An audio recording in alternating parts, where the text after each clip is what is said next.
I was wrong about Naruto. Okay, I'll say it.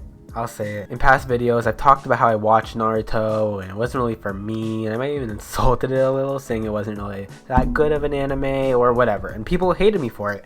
My shonen anime tier list has like a 60% like to dislike ratio, which, to be fair, is partly my fault, since I did make Naruto being a D tier anime the thumbnail. But regardless, the story does not end there with me just being this big ball of hatred towards this beloved anime that shaped so many people's childhoods, because I decided to read the manga and even start collecting it. Actually, hold on. Okay, yeah, see? So, okay, Jesus Christ. Here we have some volumes of the manga. Let me set that down before it all starts falling.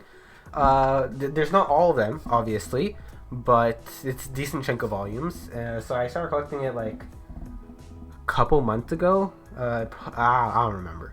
But yeah, I've got like a decent chunk of part 1, a little bit of part 2. I just really like go on websites and, just buy whatever is available. But I did read the manga all the way up to the end of part 1, and I have to say, I really liked it. I thought it was very engaging. The fights were really interesting, and the manga was really entertaining, which is a vastly different experience than I had in the anime. Not to say that I didn't enjoy the anime, like, don't get me wrong, I still had fun watching it at times. And at the same time, the Naruto manga did have some slow parts. But nevertheless, I like Naruto now. And to show my newfound appreciation for this manga/anime series, right here we have a tier list of all the Naruto arcs. And today we will be ranking all of the ones from part 1, since that's the only section I've read. So here we have Land of Waves, Chunin Exams, Konoha Crush, Search for Tsunade, Sasuke Retrieval Mission, and then Kakashi Gaiden. So let's start off with chronological order. It wasn't actually in chronological order before, but I did order it for this video just to make it a little easier. And we have S, A, B, C, and D tier. I don't actually know if I'm actually going to go to either the C or the D tiers. I mean, there were some moments throughout the manga where it was slow, but I don't think any overall arc was really that bad. Land of Waves, I think, was a really good arc. A lot of people consider it to be one of the best starter arcs for anime, and I think that really does hold well, because like take some of the greats like Dragon Ball. Dragon Ball started off with with them just getting the Dragon Balls, right? That whole Emperor Pilaf saga, which it was a good arc, but wasn't amazing. One Piece, my favorite anime. It starts off with the Romance Dawn, then Orange Town arcs, and Syrup Village, which those 3 arcs aren't really that good. Romance Dawn's pretty good. Orange Town and Syrup Village are like the 2 of the worst arcs, along with maybe Drum Island later on. But yeah, so One Piece didn't start off too strong. Dragon Ball really didn't like get into the groove of things, even though it was very fun early on. It just didn't really get into what we know Dragon Ball is now. But Naruto, I feel like it's established a lot of good things about the series, but at the same time, it really did, like, it was unique. Okay, I'll say that. It was unique, which isn't necessarily a good thing in this context, because a lot of the aspects of this arc, looking back on it now, it just feels weird because a lot of the stuff is kind of like retcon later on, and it just feels weird because you see Kakashi putting all this effort just to do one jutsu. He's doing all these different hand signs, and then later on Naruto can do like an attack with just in like 3 seconds, just like get that energy, Rasengan, whatever. And Rasengan isn't the best example, but you can like what I'm talking about, right? How it seems like all this effort's put in just to do one like thing that isn't even that impressive later on in the series, right? Which that's actually another thing. What's impressive does change throughout, because Naruto, especially compared to other shonen animes, has a really big problem with power creep and just having to like keep on escalating the power system, right? But this being a more tame power levels or whatever, I like that. Like I like the use of shurikens and throwing stars or whatever. It's the same thing. Okay. I like the part, like one of my favorite parts in this arc was when Naruto, he had the entire plan where he threw the shuriken to Sasuke, who threw it to, oh shoot, I'm so terrible with names. I'm so sorry. The swordsman, Zabuza, I remembered. Oh, thank God I remembered. Okay, so he threw it to Zabuza, and then it's like revealed, oh look, ninjutsu stuff. The shuriken's now 2 shurikens. But he like, he grabs the first one, reveals that it's 2 shurikens. Then it goes like underneath him because he jumps over, and it's revealed that's actually Naruto, and then he throws the shuriken back, and that was great. I love that part. But oh yeah, that's another thing. Ninjutsu. I know I'm rambling. Ninjutsu overall is a really interesting power system, but I feel like it has it creates a lot of opportunity to make what's it called, explanations for situations really easily, even when necessarily it's not really that properly set up. Like if a character is believed to have died or believed to have taken a fatal wound, it's so easy for Kishimoto just be like, oh yeah, that was actually a substitute this entire time. He was doing the substitution jutsu, and he's actually like behind the tree or something. Even though that isn't really hinted at all in the past like pages or something, or maybe it is and I just missed it. But it just seems like constantly like a character seems to have gone hit, except no, they didn't actually get hit and stuff like that. Which I feel like Naruto himself, he does have that problem with like his shadow clones. Like, oh, that one was actually not a shadow, or that one actually was a shadow clone. Like he fell into my plan or whatever. But that's a rant about the entire series. We need to rate this arc, but I'm gonna rate this. I'm gonna say B tier for now. It's good. I liked it. It's just not.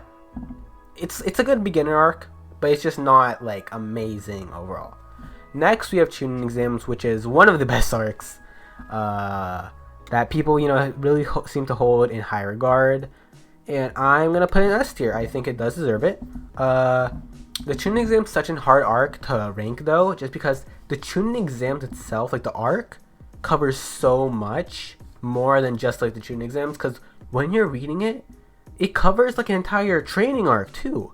Like Naruto, he meets Jiraiya, and he like trains with like the guy with the glasses. He used to be Konohamaru's teacher. He is Konohamaru's teacher. Ebisu, I think that's his name. Ebisu Sensei.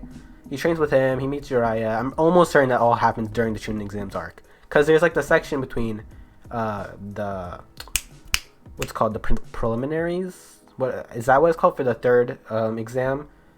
Third exam, yeah, yes, third exam, and then the actual third exam, which is like the tournament.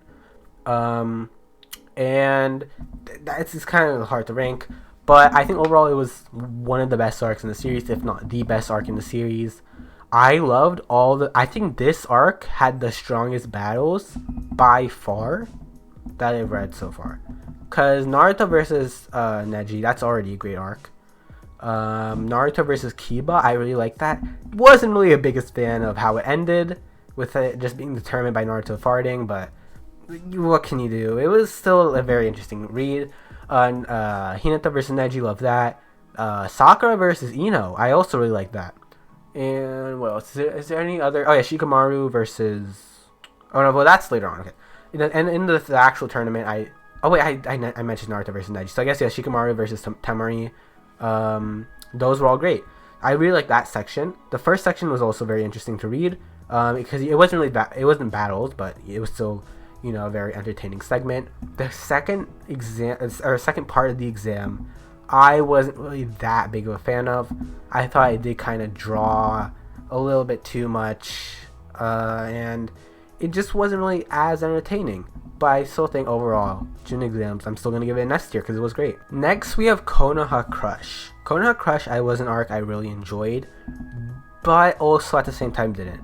So, I don't know why. This was also the case in the anime too when I watched it. I was not interested or captivated or entertained or whatever by Orochimaru versus the third Hokage. That arc just didn't do it for me at all. But the good thing about manga though is that with that like type of stuff where it's not that captivating, you can skim it, and that's just the beauty of reading at your own pace. So that wasn't really too big of a deal. But I love Naruto versus Gaara. I thought that was a great battle. Naruto, yeah, that overall that was great. What else? Konoha Crush was a pretty short arc, if I remember correctly. But overall, I either like high B, low A. I'll put it in A for now. I think it was still very entertaining. But there were some moments, especially third Hokage, or Sarutobi, I guess I should say, versus Orochimaru, that I wasn't really too big of a fan of. But Orochimaru was a character that overall I don't really hold too many feelings towards. He's not really one of those characters like, yo, Orochimaru, like, oh, Orochimaru, this guy.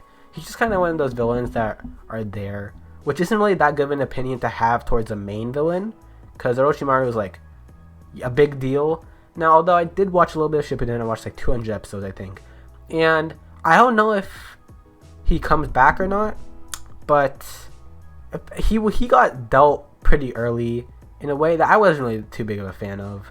But overall, let's just say Konoha Crush A tier. Search for Tsunade is an arc that I didn't expect to love nearly as much as I did. Search for Tsunade to me is an easy S tier. Easy S tier. I don't know why though. It's just that that entire arc, through and through, the entire thing, it was just, I think that was probably the easiest to read arc. Not in terms of like paneling and stuff like that. I'm just saying like that was like the arcs where I was like, oh, I'm just going through the chapters. It's so entertaining. I just want to know what happens next. And it's not even for like battles. It's just for the story. I really like Tsunade much more than I expected. Tsunade was not a character that I really expected to like that much, but I loved her. I loved her backstory. I loved everything. Not everything. Well, you know, I like Tsunade a lot as a character. She wasn't really as one-dimensional as I remembered her being. She seemed like a very complex character. Naruto versus white hair dude. Wait, please. I remembered Zabuza. Now I need to remember Kabuto. I got it. Alright, don't worry. Naruto vs Kabuto. I really like that, as you can see in the photo here. Naruto learning Rasengan. That was also really fun. And then just looking for Tsunade. And Tsunade was also a very funny character. I think in terms of comedy, this arc was definitely the strongest. But yeah, let's just keep that in S tier. The Sasuke Recovery Mission. The Sasuke Recovery Mission is an arc that I don't really know what to think of in my head. Because formatting wise, the battle, like, he had good battles. The battles were good. But it was like just battles. Like once it got really going, like obviously it started off with like all the conflict brewing and with the rising action, you know, like Sasuke, he meets the whoever of Orochimaru, and he goes with them, and they have to form a team, which was all, you know, good and all. But once that starts going, then the battles happen, one by one. Each of the battles start happening, and it's just like after a while, when you get to like sit through 10 straight chapters of pretty much just battling, it gets to be a bit much, and you get that kind of like battle fatigue. And I don't think this arc had some great battles, but I wouldn't say I don't think it topped the Chunin exams in terms of battles. So I'll say overall, I'm gonna put it in. Well, okay, let's keep that back there. Put that in A tier. I think I would put it in B tier, but Naruto versus Sasuke was such an incredible fight, that had actually a lot of story behind it. I also really like the sand ninjas joining in to save them. So yeah, I think Sasuke Recovery Mission, I will go with A tier. Now this last one isn't really too much of an arc in my opinion. Like, it's Kakashi Gaiden, which is a couple chapters of Kakashi's backstory, which I feel like Kishimoto just put it in so that the entirety of part 1 could be cut off with the volume, like there would be a volume cutoff. Because the last couple chapters of the Sasuke Recovery Mission arc, that was like the first 3 chapters in the volume, and there was obviously a couple more, like 6 or whatever. So Kakashi Gaiden was here. Maybe he always planned to put it in after that arc, but it's like an alright arc. It's not anything too great. It's not bad. It's just a flashback, which I don't have anything against. It's, again, it was entertaining. It just didn't do like too much for me. But yeah, I guess that's my arc for now, or my rankings for now. As far as I know, there aren't any more arcs that I missed. But yeah, thank you guys for watching. We actually have 2 in every slot, S, A, and B. I don't think I've had any C or D tier arcs that I've read so far in the series, which is pretty good. I feel like once I get into Shippuden, because there's like a lot of arcs over here. Where is it? For the Forest Shinobi World War arc is what I'm really excited to read, because I actually haven't finished that in the anime. Even though I'm like spoiled to most of the major plot points, which is kind of sucks, but it's a popular anime. What can you do? But that arc I'm really interested to read, because I've heard so many polarizing opinions about it. I've heard that's like one of the best arcs ever. I've also heard that it's like where Naruto sucked. It went back on everything it stood for. It's the worst arc ever imaginable. But But yeah, I'm really excited for that, and I guess that's it for this video. Thank you guys for watching, and I will see you guys next time. Bye.